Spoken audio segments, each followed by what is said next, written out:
One of the things that I find very important with presentations is that you have a very clear message as to what it is, one or two things you want people to leave with. And I think if you spend time on that 5-minute pitch of however long your presentation is, that's when you stand the best chance of having that message present in your presentation when you do give it at the end. The amount of time that I take to prepare for a presentation depends highly on two things. So it depends on the length of the presentation. And so obviously if it's a longer presentation, it will take considerably more time. And if it's a shorter presentation, like an EAGE talk, for example, which is a 20-minute talk, then only for the preparation of the actual oral bit, provided the slides are made, then I will spend something between 4 and 8 hours or so preparing for that. That depends on the content and whether I've given something like that content before.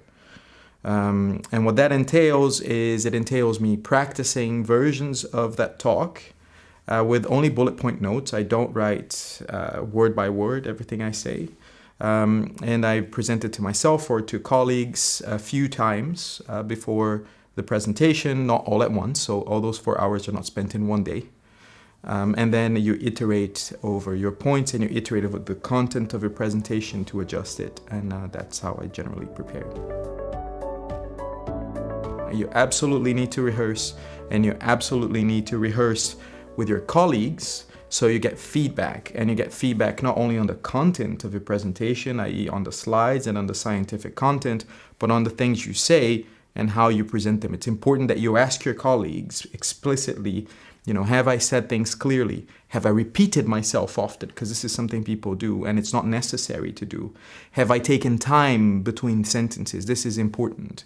You say a sentence, you take a pause, and then you say another sentence. That's really important for people to be able to follow you in a presentation. And you need to ask your peers when you rehearse that they pick up on those points. A good lecture is not only good in content, in scientific content, but it excels in its delivery. So often when I think back on lectures that I thought were excellent, it was because I learned something, or because a speaker made me think of something I know in a different way, or a speaker just made me excited about something I know. And in all of those cases, the credit goes to the speaker in communicating the content. It's not the value of the content on its own, but how the speaker communicated that content. So you have an emotion towards that presentation that will put it in your memory. If that's not present in a lecture, then it probably won't be a good lecture. People will forget what you have to say in spite of the quality of the actual content that you're presenting. I spend quite a bit of time every time I'm going to give a talk just thinking about what the general 5-minute pitch of that talk is going to be. Because if I can tell someone in 5 minutes what it is I did and why I was excited about it, that person is likely to remember that 5-minute conversation as in, Ivan worked on that thing, he told me about it. And that's all they need to remember. And likely when you give a talk, that's all also they're going to remember about your talk. They're unlikely to remember the details. Some people will, but most people will not. And what you want them to remember is that you spoke about that particular topic and maybe in that particular context.